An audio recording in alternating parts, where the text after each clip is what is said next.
Good evening. I'm here at the Zimbabwe Embassy reporting with Zimlink, and I'm with Mr. Tendai.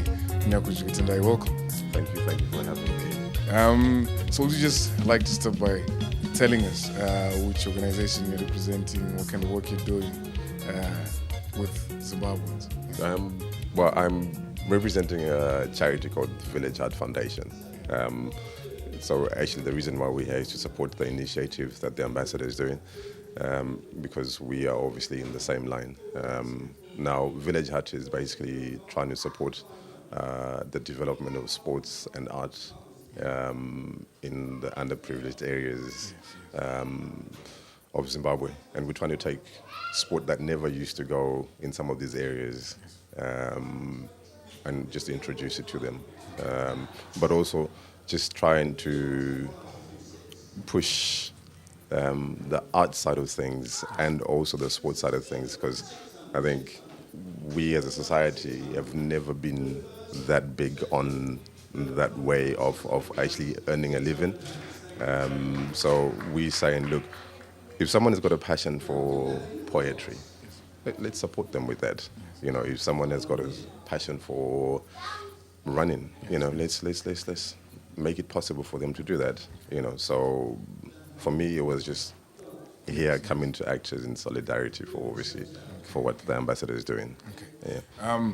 What other things do you think can be done to try and increase the participation of Zimbabweans in the diaspora in assisting in different ways Zimbabweans back at home? Well, I think we as a community ourselves have to group together as a community and actually work with, you know, the people back home. I think we can have ideas of what we want to do or how we should help them, but I think we need to work with the guys back home, you know, because they know exactly more what they need, you know, than us just thinking, oh yeah, okay, look, you know what, I'm going to do this. But then it's not what they require. So there has to be that synergy, you know, there has to be the collaboration between the diaspora and the communities back home. What kind of challenges have you faced setting up the charity or trying to establish these kinds of relationships between Zimbabweans in the diaspora or in the UK and Zimbabweans at home? I think I've been, in my case, I'll speak, I mean, we've been lucky that we've not had so much of a resistance. What we're trying to do is, because we haven't launched the charity, we're actually planning a launch night and a fundraising event end of May.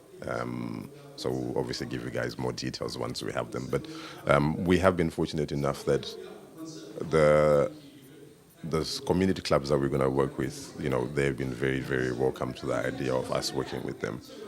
But I think from talking to other people, they face challenges in terms of the stag of being in the diaspora. You know, likely enough, we haven't come across that yet, and we hope that we don't. But I'm sure that, you know, because of what we're trying to do, we hope that people will see sense and work with us. You know, so yeah.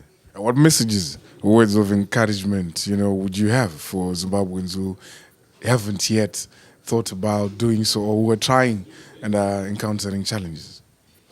Well, I think the thing is, you know, we're all Zimbabweans to start off with. You know, I mean, our passion for being who we are and looking back at what the country gave us, you know, should be enough to make us overlook or try and actually get rid of those hurdles. But like I said, it's not just something that we can do in the diaspora. It has to be working and engaging with communities, associations, and the government back home as well. You know, that is key to actually us getting anything done. You know, we need that support. Without that support, it's virtually impossible for us to actually get anything done. Yeah. Tendai Nyakujiga, thank you so much for your time and wish you the best in your initiatives. Thanks, thank you very much. Is there a website, the contact details where people can check and know more about? Yeah, the website is currently under development, but it's the name of the charity is obviously Village Heart Foundation. But yeah, I think in the next couple of weeks we will have everything up and running. Because like I said, we are planning on a launch and fundraising event in May. So yeah, details will definitely follow soon. Thank you so much for your time and the best with everything. Thank you very much for having me. Okay, cool. Thank you. Thank you. On the African soil, hold up.